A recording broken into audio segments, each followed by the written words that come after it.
Hi guys, it's Claris and welcome to part 3 of our challenge. In this video, we are going to be doing a little bit of what we had done in part 2 or the second challenge that we did. Some blending, but like in a more abstract kind of manner. And so here's what we are going to need. Canson watercolor paper. We have a palette to blend our colors. For colors, we are using the Carmine, Violet, Bright Blue, and then we're keeping the black handy just in case. For brushes, we're using the Princeton number 8, Da Vinci number 1, and then Silver Black Velvet number 4. And then we also have 2 bowls of water ready, one to clean and then one to just to make sure that the brush is clear before we dip into another color. So the first thing I want to do is I'm going to get my Da Vinci mop brush and use this to get some water down on here. And then we are going to do the violet at the top and then the other color, which is let's do Carmine on the top, violet at the bottom. Or if you guys want to switch it, it's entirely up to you. But I'm going to use the middle section of this to do that. So I am just going to start by getting some water and then going ahead and adding it to my sheet. Now, I'm dampening up this whole area. If you have a spray bottle, use that. That might also be helpful. What I'm doing over here, guys, is I am first going to dampen this area a little bit more than what I intend to paint. And you'll see why. Leaving some kind of white space in between if I can. And just going along, giving it some good amount of dampness. And then for the next part, we're gonna use the whatchamacallit, Carmine to highlight the top. All right, so I think I've got a fair amount of dampness. Now we're gonna go in and get some of the Carmine using my number 8. And I'm gonna get a good amount of it directly from the cake itself, and then I'm just going to add color right there, and look at that beautiful blend it gives. And the reason it's giving me this blend is because I'm adding this color within the area that I have dampened, and I'm not doing it directly at the edge of it, and that's what gives it this nice flare. So now I'm gonna just get some water on this, get some color from the violet, and I'm just gonna add that in here. Now I wanted it to blend in with that.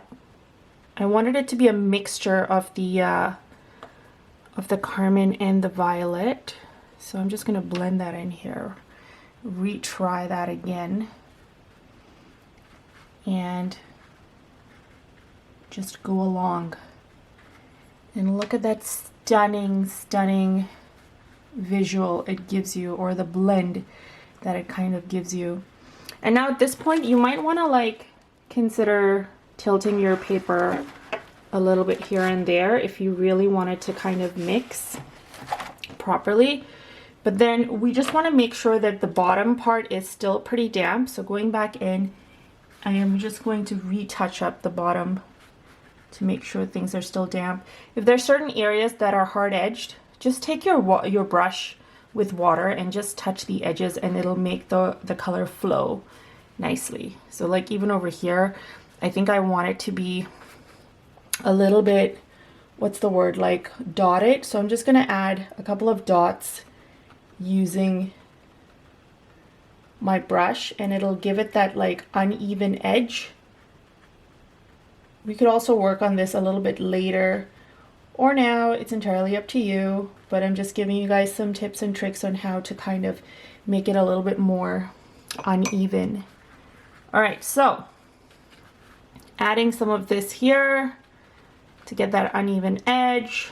Then I'm going back in to get some of my violet, and I'm going to add that at the bottom, exactly like how we did it at the top.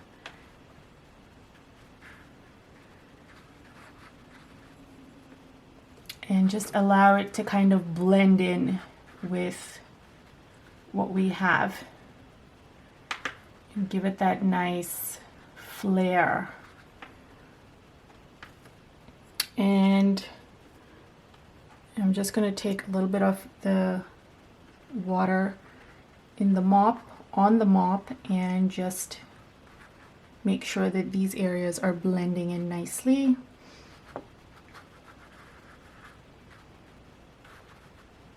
Perfect. And you can see how the bottom is like this nice sinewy linear kind of texture at this point, and that's beautiful. We want to keep something like that.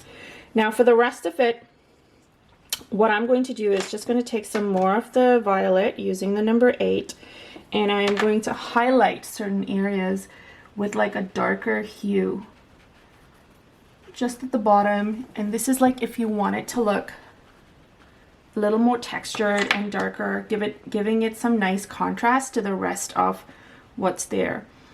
Maybe even like practice some of your floral strokes, do some like leaves if you want to. Let's just see how this kind of goes and what we kind of end up with. Just getting some more color, water I mean, and just adding a little bit more of the darker purple here, allowing it to kind of blend in. And I'm just picking like 3 spots that I want it to be really enhanced. And then again, like I said, like make leaves if you want to. And let's see how this kind of, what's the word I'm looking for, how this dries off. Okay. It's the same thing here if you want to create like some leaves at the end.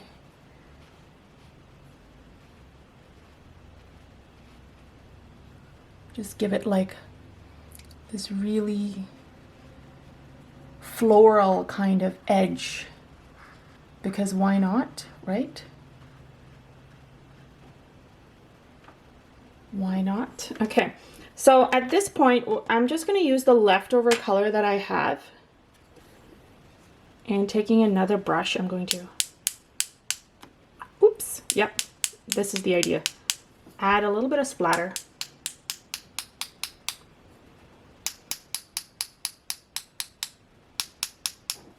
Here and there, and then wash off. And then now I think after washing it off, I want to get some more of that red carmine and just kind of add it in areas that I think are still pretty damp. And I think we've kind of missed the boat for some of this area. We're going to try and revive and reactivate by just adding a little bit of water, allowing it to kind of seep out again and give us a little more of a blend. But ideally, you want to do what we've done here at the top as well, and just allow it to kind of take shape and look floral. Maybe give it a couple of like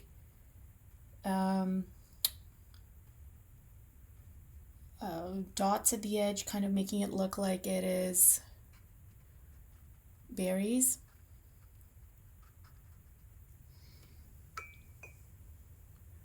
Just like that. And then we're going to take some over here. Actually, before we lay it down, I'm just going to add some water just at the top here. And this is kind of like a cheat way of getting and extending our wet area. And again, like I said, continue on with adding your little loose florals and letting this take shape. Let the water flow. And yeah, pretty much that's it. So now you kind of allow this to dry. We've not ended up using the blue but technically it would be nice to kind of try and get some blue in there. So I'm just going to wash off the number 8 and just kind of get a little bit of the blue and see if I can get it in certain areas. And let's see how that looks. It might look good, it might not. So like for those of you who are very happy with how this looks, don't venture for the blue if you are not adventurous. I'm just going to highlight it in certain areas and see how that turns out for me. So you can kind of maybe just see how it turns out for me and then decide if you really want to give it a shot or not. That's entirely up to you. I'm just kind of adding it to the edges now. I had added some over here and there. In the lighter areas I think are better so that it kind of really stands out. And then some in the purpley areas too, if I am able to get it to show. And at this point, because it is dry, it is going to look like a wet on wet kind of situation, which is okay. It's entirely okay. I'm just gonna add some, remember what I said previously about adding like water to reactivate certain areas so that you can get that blend. So if I just add a little bit of water here and there, and then go in with the blue, and then add some detail, that kind of gives me something to work with in terms of having it blend in with the purple. So again, try it.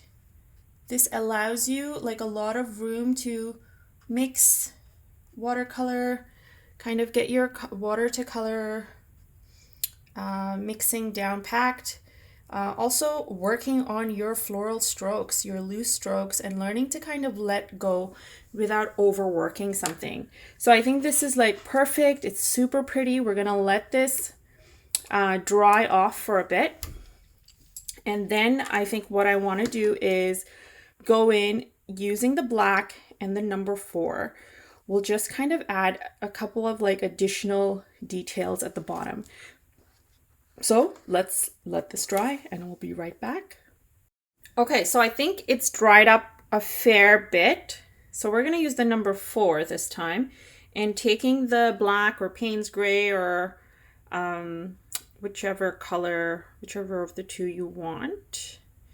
I'm going to go ahead, let me just take my palette out from behind there, just keep it here in case I need to mix, which I think I will mix. I'm going to get a little bit of this color, nice, potent, rich, dark color. And I want to go in and add some leaves. So I'm going to start over here. And again, this is a great way to practice your leaves as well. Get in some practice, get in some nice flow happening with these leaves. Get in some nice structure.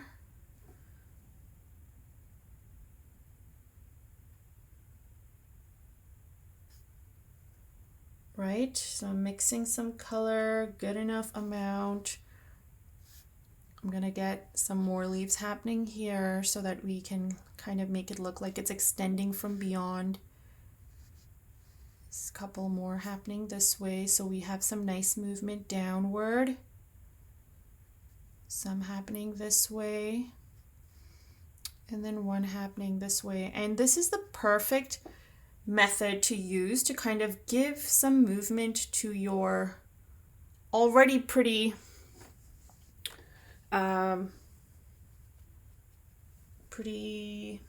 moving artwork, I guess, because we've got a lot of movement insinuated or being insinuated through the lovely gradients that we have. So we're just going to piggyback off that and add some additional elements that kind of give movement